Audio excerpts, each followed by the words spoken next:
Good morning friends, welcome to study with me. आज हम एक ऐसी प्राकृतिक घटना के बारे में चर्चा करने वाले हैं जिसके ज्योग्राफी में जीके और जीएस के अंतर्गत प्रश्न पूछे जाते हैं, जिनके बारे में आप लोगों ने प्रत्यक्ष और अप्रत्यक्ष रूप से देखा होगा, सुना होगा, यहां तक कि एग्जाम पॉइंट ऑफ व्यू से पढ़ा भी होगा। जिस टॉपिक की बात कर रहे हैं उसके प्रश्न हर एग्जाम में बहुत अच्छे से पूछे जाते हैं। विशेष रूप से जो हमारे पीसीएस एग्जाम्स जैसे आरएस हैं, यूपीएससी एग्जाम्स, एसएससी एग्जाम्स और अन्य जो कॉम्पिटिटिव एग्जाम्स, चाहे वो पटवारी है, कांस्टेबल है, रीट है, फर्स्ट ग्रेड, सेकंड ग्रेड, सभी एग्जाम में पूछा जाता है। तो शुरू करते हैं। आज का हमारा टॉपिक है सुनामी। सबसे पहले बात करते हैं सुनामी को लेके कि सुनामी को लेके क्या प्रश्न बनते हैं। सुनामी को लेके 4 तरह के प्रश्न हमें पूछे जा सकते हैं। सबसे पहले सुनामी क्या होती है, दूसरा सुनामी की क्या उत्पत्ति कैसे होती है या सुनामी की उत्पत्ति के कौन से कारण हैं, तीसरा सुनामी की क्या विशेषताएं हैं, और चौथी और सबसे इंपॉर्टेंट है कि सुनामी चेतावनी प्रणाली। सुनामी चेतावनी प्रणाली को लेकर कई बार प्रश्न पूछे भी गए हैं, तो आप लोगों को पता होना चाहिए कि सुनामी चेतावनी प्रणाली की स्थापना कहां कहां अभी तक की गई है और किन देशों के द्वारा की गई है। तो शुरू करते हैं आज का टॉपिक सुनामी। सबसे पहले बात करें सुनामी को लेके, तो पहला प्रश्न तो यही है कि सुनामी जो शब्द है वह जापानी भाषा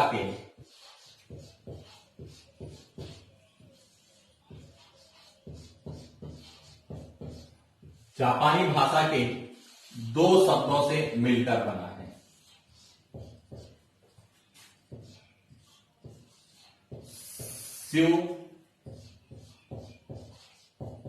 नामी। स्यू का तात्पर्य होता है पतन या बंदरगाह, और नामी का अर्थ होता है लहर। तो सुनामी जो शब्द है यह जापानी भाषा का शब्द है, यह 2 शब्दों से मिलकर बना है और इसका सबसे पहले प्रयोग किया था जापानी मछुआरों ने।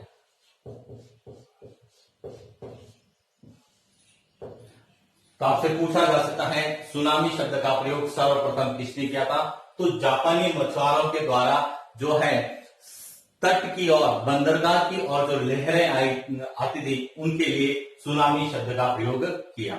दूसरा यहीं से प्रश्न बनता है कि इसकी उत्पत्ति, कि ये जो लहरें जो पतन की ओर आ रही है इनकी उत्पत्ति कैसे हुई।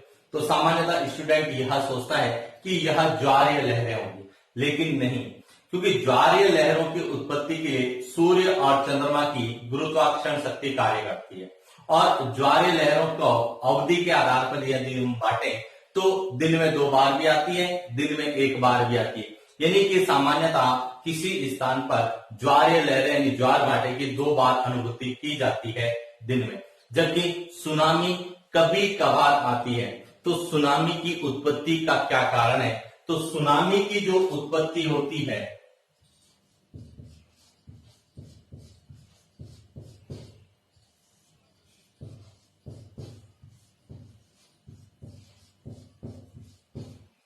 सुनामी की उत्पत्ति का जो कारण है वह है महासागरीय भूकंप।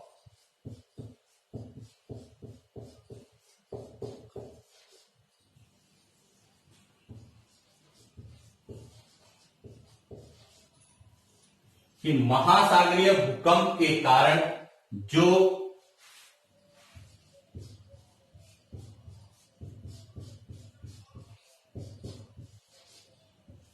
महासागरीय लहरें उत्पन्न होती है इन्हें कहा जाता है सुनामी। और इन महासागरीय लहरों को सबसे पहले जापानी जो मछुआरे थे उन्होंने सुनामी के रूप में जो है परिभाषित किया। इसीलिए सुनामी किसे कहते हैं, तो देखिए सुनामी क्या होती है कि महासागरीय भूकंप के कारण महासागरीय जो लहरें उत्पन्न होती है उन्हें हम सुनामी कहते हैं। और कई बार पूछा जाता है कि सुनामी का जो है शाब्दिक अर्थ, यानी कि सुनामी का तात्पर्य क्या होता है। तात्पर्य होता है तट की और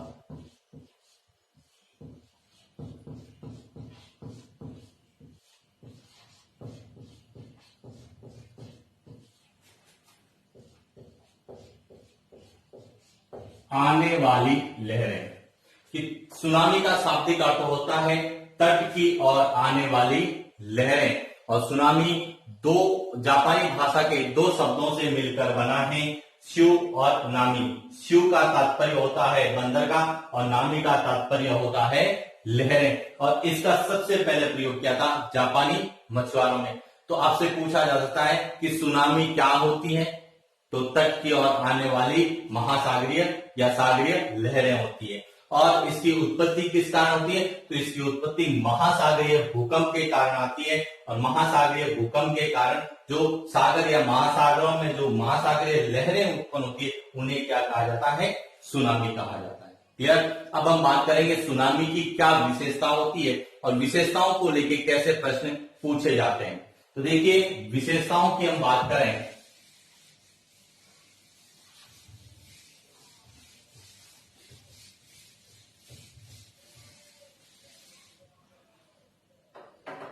तो सुनामी की 3 विशेषताएं एग्जाम पॉइंट ऑफ व्यू से काफी इंपॉर्टेंट है। सबसे पहली विशेषता कि सुनामी लंबी या कह सकते हैं दीर्घ लहरें होती है। यानी कि सुनामी ज्वारीय लहरों की तरह छोटी नहीं, यह बहुत लंबी होती है। कहा जाता है कि इनकी लंबाई लगभग 500 किलोमीटर तक लंबी होती है और इनकी अवधि 10 मिनट से लगाकर 2 घंटे तक होती है। यानी 10 मिनट से 2 घंटे तक या लगभग 500 किलोमीटर लंबी तक जो है यह लहरें होती है, महासागरीय लहरें होती है। तो प्रश्न पूछा जाता है, पहली विशेषता है कि सुनामी लंबी या दीर्घ महासागरीय या सागरीय लहरें होती है। दूसरा आता है इसकी गति को लेके, जो सबसे इंपॉर्टेंट पार्ट है कि सुनामी की गति सबसे ज्यादा कहां होगी और सबसे कम कहां होगी। तो देखिए, गति को लेके 2 कॉन्सेप्ट हमारे लागू होते हैं कि सुनामी की जो गति होगी वह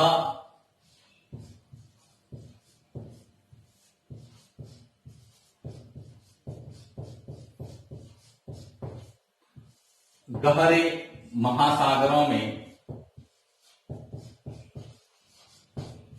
अधिक होगी। गहरे महासागरों में अधिक होगी क्योंकि जैसे जैसे गहराई बढ़ेगी जो है सुनामी की गति भी बढ़ेगी। क्यों बढ़ेगी? क्योंकि सुनामी की गति को निकालने का जो सूत्र है वह है सागर या महासागर की गहराई इंटू गुरुत्वीय त्वरण, जिसका मान होता है 9.8 मीटर पर सेकेंड। इन दोनों के गुणनफल के वर्गमूल के बराबर होती है सुनामी की गति।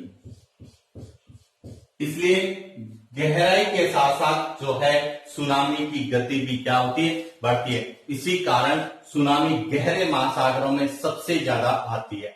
तो प्रश्न आपसे पूछा जा सकता है कि विश्व में सबसे ज्यादा कहां आएगी, तो विश्व में सबसे गहरा महासागर है प्रशांत महासागर, और प्रशांत महासागर में सुनामी सबसे ज्यादा आती है। क्लियर हो गया। दूसरी चीज पूछी जा सकती है कि यदि हम एक ही सागर लें और उसमें सबसे ज्यादा कहां होगी और सबसे कम कहां होगी, तो उसकी भी हम लोग चर्चा कर लेते हैं। कई बार पूछा जाता है, जैसे यह कोई एक सागरीय संरचना है,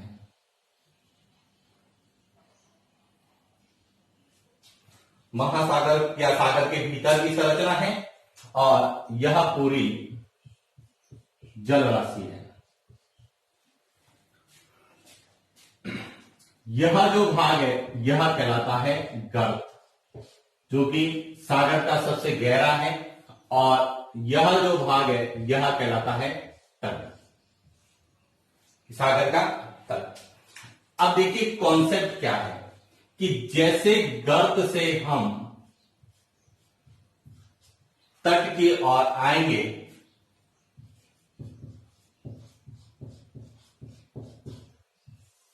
सुनामी की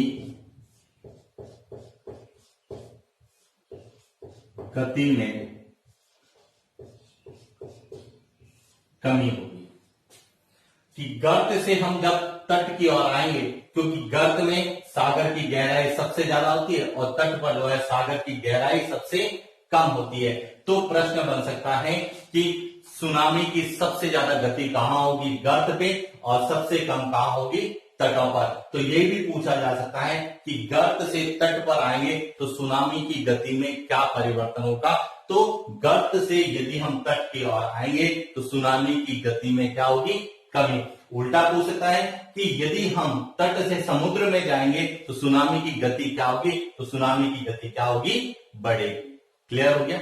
यही चीज तीसरा जो सबसे इंपॉर्टेंट एक और कॉन्सेप्ट है वह पूछा जाता है ऊंचाई से, कि सुनामी की ऊंचाई। तो देखिए जिस तरह से हमने कहा सुनामी की गति जो है गहराई के साथ बढ़ती है, इसका जस्ट उल्टा चलता है ऊंचाई।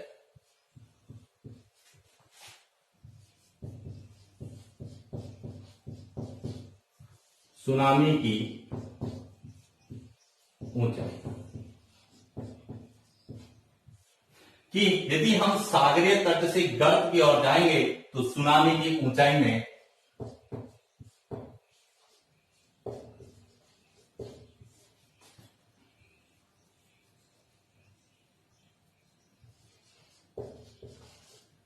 कमी होगी। इसका मतलब सुनामी की सबसे ज्यादा ऊंचाई होती है तटों और तट के आसपास, जबकि सबसे कम ऊंचाई होती है गर्त में। यानी कि जो गहरे महासागर होंगे वहां सुनामी तेज गति से आएगी लेकिन ऊंचाई कम होगी, और जो उथले महासागर होंगे वहां सुनामी की गति धीरे होगी लेकिन ऊंचाई क्या होगी, ज्यादा होगी। आपसे दूसरा कॉन्सेप्ट यहां से पूछा जाता है कि सुनामी की जो है सबसे ज्यादा ऊंचाई कहां होती है, तो महासागरों के तट पर, या जिसे हम बोलते हैं महाद्वीपीय निगमन तट। यदि सागरीय उच्चावच की बात करें तो तट के पास वाला जो भाग है यह कहलाता है महाद्वीपीय निमग्न तट, और महाद्वीपीय निमग्न तट पर सुनामी की ऊंचाई सबसे ज्यादा होगी जबकि गति सबसे कम होगी। तो ये तीनों विशेषताएं एग्जाम पॉइंट ऑफ व्यू से इंपॉर्टेंट है।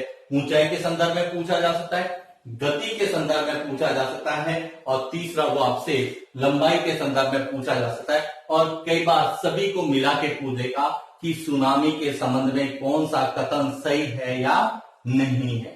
क्लियर हो गया। अब हम बात करते हैं सबसे इंपॉर्टेंट और लास्ट पार्ट, सुनामी चेतावनी प्रणाली क्या होती है, उसको लेके भी कई बार प्रश्न पूछे जाते हैं।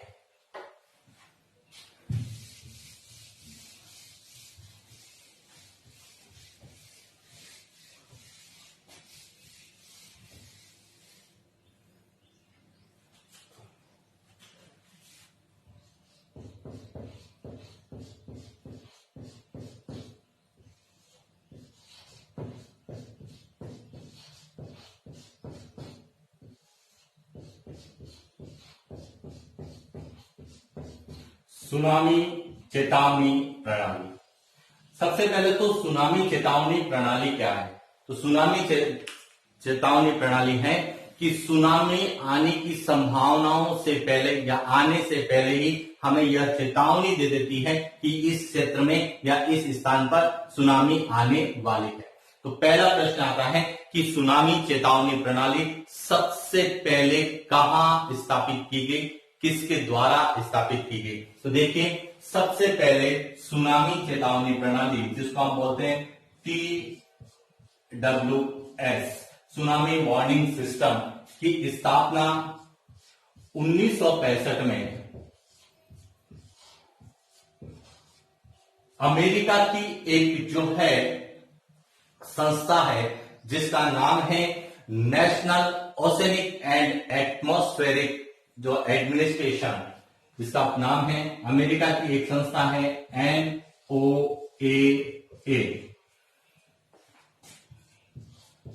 नेशनल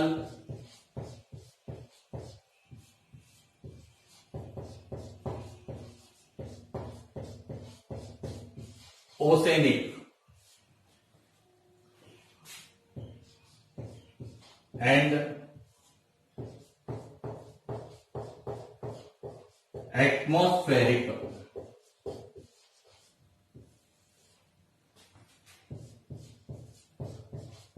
एडमिनिस्ट्रेशन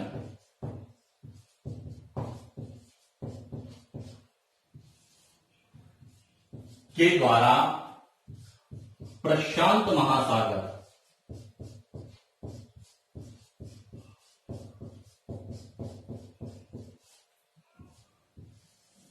महासागर में एक द्वीप है जिसका नाम सुना होगा, हवाई द्वीप, जिसे हम प्रशांत महासागर का मोती भी कहते हैं। इस हवाई द्वीप पर सबसे पहले यूएसए के द्वारा 1965 में सुनामी वार्निंग सिस्टम यानी कि सुनामी चेतावनी प्रणाली की स्थापना की गई। क्लियर हो गया। दूसरी बात करते हैं कि प्रशांत महासागर में सबसे ज्यादा सुनामी आती है और उसका एक एग्जाम्पल आप लोगों ने पढ़ा होगा, सुना होगा। मार्च 2011 में जापानी सुनामी। तो आपसे पूछा जा सकता है कि विश्व में सबसे ज्यादा सुनामी कहां आती है, तो जो गहरे महासागर होते हैं, प्रशांत महासागर। क्लियर। जापानी सुनामी कब आई थी? मार्च 2011 में। और सबसे पहले सुनामी चेतावनी प्रणाली की स्थापना किस देश के द्वारा की गई थी? यूएसए के द्वारा की गई थी। कब की गई थी? 1965 में की गई थी। किस महासागर में की गई थी? प्रशांत महासागर में की गई थी। किस स्थान पर की गई थी? हवाई द्वीप पर की गई थी। ये तो विश्व के संदर्भ में। भारत के संदर्भ में हम बात करें तो भारत में 2 तरह की सुनामी चेतावनी प्रणाली अभी वर्तमान में स्थापित की गई है। तो उनको लेके क्या प्रश्न बनते हैं, उनकी बात करते हैं।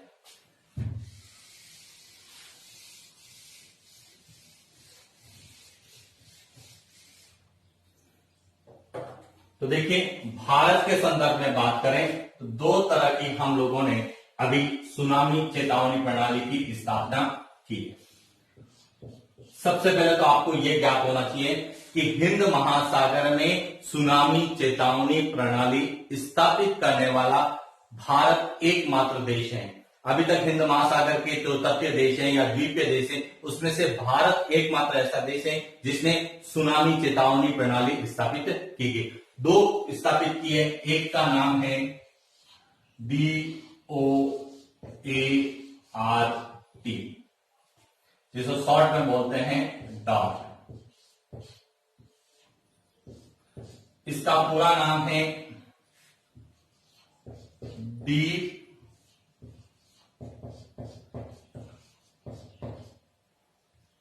Ocean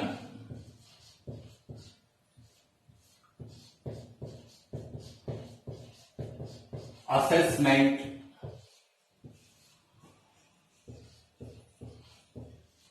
and reporting of tsunami. इसकी स्थापना 2000 अगस्त 2000 में हैदराबाद में की गई।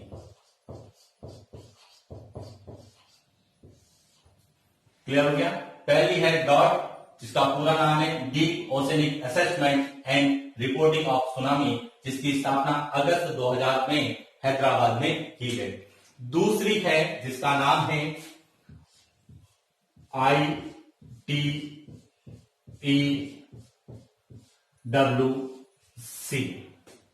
इसका पूरा नाम है Indian tsunami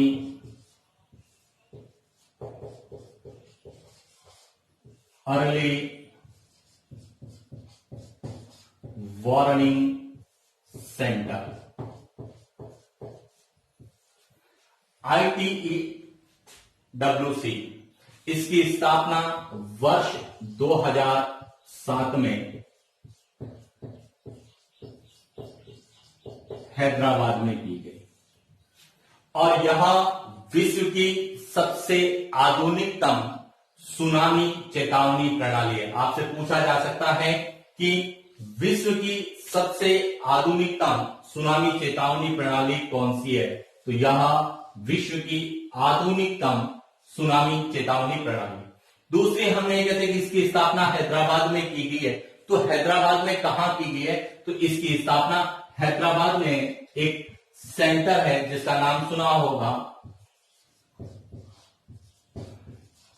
Indian national centre for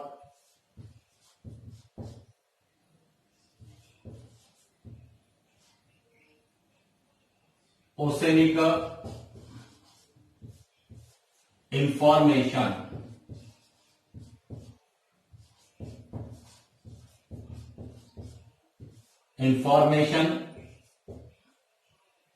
science.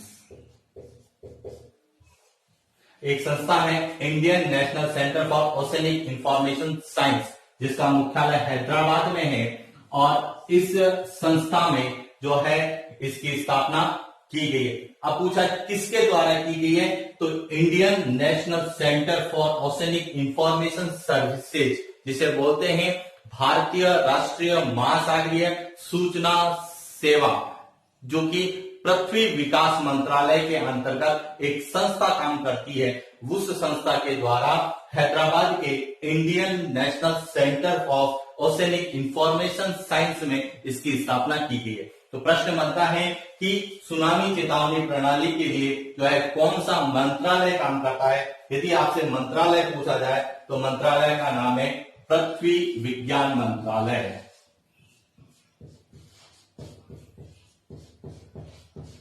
पृथ्वी विज्ञान मंत्रालय। और पृथ्वी विज्ञान मंत्रालय के अंतर्गत एक संस्था है जिसका नाम है Indian national centre for ocean information service, यानी कि भारतीय राष्ट्रीय महासागरीय सूचना सेवा। वह जो केंद्र है वह जो है पृथ्वी मंत्रालय के अधीन काम करता है और सुनामी चेतावनी प्रणाली के संबंध में सभी इंफॉर्मेशन कलेक्ट करता है। अब यह आधुनिकतम क्यों है, विश्व की सबसे आधुनिकतम क्यों है, तो इसके पीछे 3 कारण हैं, क्योंकि इसके 3 लेवल है। कितने लेवल है? 3 लेवल है और तीनों लेवल में फर्स्ट लेवल की यदि हम बात करें, इसमें 3 लेवल है, फर्स्ट लेवल, सेकेंड लेवल और थर्ड लेवल। फर्स्ट लेवल बताता है सुनामी की तीव्रता के बारे में कि सुनामी की तीव्रता कितनी होगी।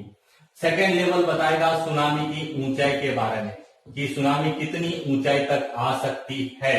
और तीसरा बताएगा संभावित खतरे वाले क्षेत्र, संभावित